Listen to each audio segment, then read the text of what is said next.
ये लो पैसे, ये लो, ये लो, तुझे भी चाहिए, ये ले, ये लो पैसे। बोलो, बोलो कितने पैसे चाहिए तुम्हें? अरे बोलो, ले लो सब पैसे।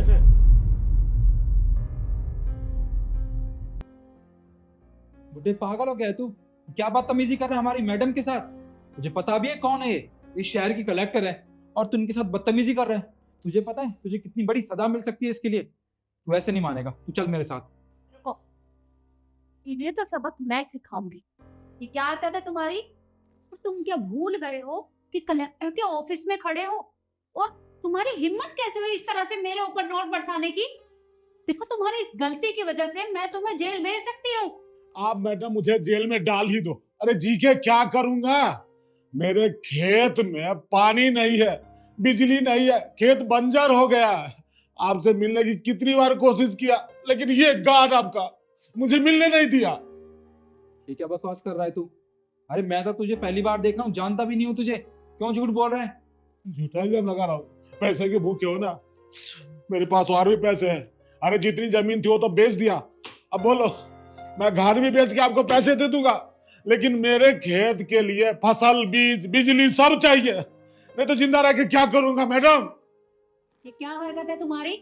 तो तुम्हें शर्म नहीं आती है? कलेक्टर के ऑफिस में इस तरह की हरकत कर रहे हो? देखो, किसी के ऊपर भी झूठा इल्जाम लगाने की जरूरत नहीं है। अगर ऐसी कोई बात थी तो तुम्हें मेरे पास आना चाहिए था। कैसे आता? आपका ये गार्ड मुझे पिछले 3 महीने से मिलने नहीं दिया है। ओ बुड्ढे, कहाँ चला आ रहा है तू? डीएम साहिबा से मिलना है। देख, डीएम साहिबा अच्छी है पर मैं नहीं। अगर तुझे उनसे मिलना है ना तो थोड़ी फीस लगती है मिलने की, वो 10,000 रुपए। अगर हैं पैसे तो जा मिल ले उनसे। अरे साहब, हम 10,000 रुपया कहाँ से लाएंगे? 10,000 रुपया मेरे पास नहीं है। अब मिलने दीजिए ना साहब, डीएम साहब से। मैं तुझे समझ में नहीं आ रहा कि एक बार में डीएम साहिबा तुम जैसे लोगों से मिलने के लिए नहीं बैठी यहाँ पे। उनसे बड़े बड़े नेता, बड़े बड़े बिजनेसमैन मिलने आते हैं यहाँ पे अपना काम करवाने के लिए। और तू कह रहा है मैं तुझ जैसे आदमी को उनसे मिलने दूं? ऐसे तो नहीं है। तू पागल है, तुझे समझ में नहीं आता? यहाँ गिड़गिड़ाने से कोई फायदा नहीं है। लगता है तू ऐसा नहीं मानेगा। निकल यहाँ से, गार्ड साहब, अरे निकल, निकल जा यहाँ से। और आज के बाद ना कभी मैडम के ऑफिस में आ मत जाना। नहीं कहाँ कहाँ से चले आते हैं। निखिल, क्या कह रहे हैं ये? मतलब लोग यहाँ मुझसे मिलने के लिए आते हैं और तुम उन्हें मुझसे मिलने नहीं देते? नहीं मैडम, ऐसी कोई बात नहीं है। ये मुझ पे झूठा इल्जाम लगा रहा है। आपको तो पता है ना मैं कितना ईमानदार हूँ अरे अपने बस काम करो। इन्होंने सिर्फ तुम्हारा ही नाम क्यों लिया? ऑफिस में और भी लोग काम करते हैं, ईशू का नाम नहीं लिया इन्होंने? अरे इनकी कोई दुश्मनी है तुमसे? एक तो तुमने गलती की है और फिर भी झूठ बोले जा रहे हो। मैं तुम्हें अभी के अभी सस्पेंड करती हूँ। निकलो यहाँ से। बस करो, मुझे तुम्हारी कोई बात नहीं सुननी। निकलो यहाँ से।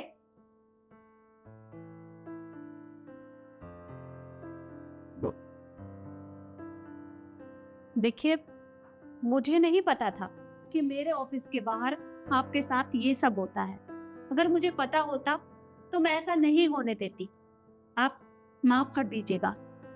पर ये क्या हरकत है? ऐसे कौन करता है?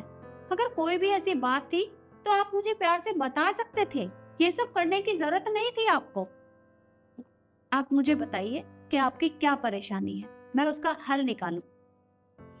देखिए मैडम साहब, आपको तो पता है पिछले 3 साल से बारिश नहीं हो रही है, यूरिया नहीं मिल रहा है, अच्छे बीज नहीं मिल रहे हैं, बिजली है ही नहीं, ट्यूबवेल से पानी कैसे चलेगा? बहुत रंग की परेशानी है।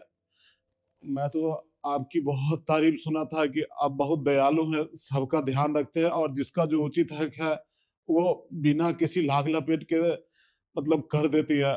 बस इस कारण आपसे मिलना चाह रहा था, लेकिन आपके आसपास जो आपके ऑफिसर हैं, ये मैडम, ये लोग घूस मांगते हैं। हम जैसे मजदूर किसान कहाँ कहाँ घूस देते रहेंगे?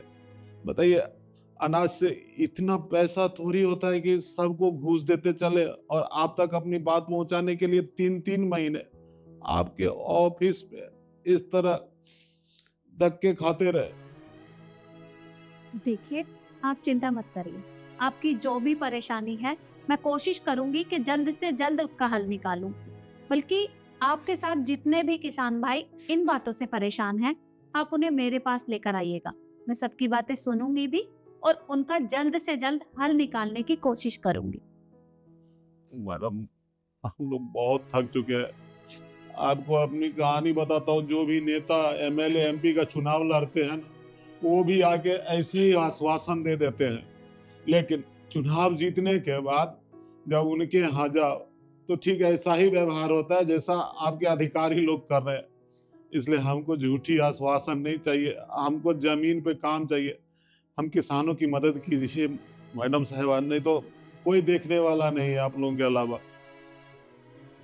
देखिए, नेता लोग आपके साथ क्या करते हैं वो सब मैं नहीं जानती, लेकिन मैं इतना ही कह सकती हूँ कि हर कोई एक जैसा नहीं होता। सबके काम करने का तरीका अलग होता है। कुछ लोग ऐसे भी होते हैं जो अपना काम पूरी ईमानदारी से करते हैं। आप मेरे ऊपर भरोसा कीजिए, मैं आपको निराश नहीं करूँगी। और आप थोड़ी देर बाहर बैठिए। ये जितने भी पैसे हैं ये सब आपके हैं, मेरा कोई हक नहीं है इनके ऊपर। मैं सारे इकट्ठा करवा के आपके पास भिजवाती हूँ। ठीक है मैडम, धन्यवाद।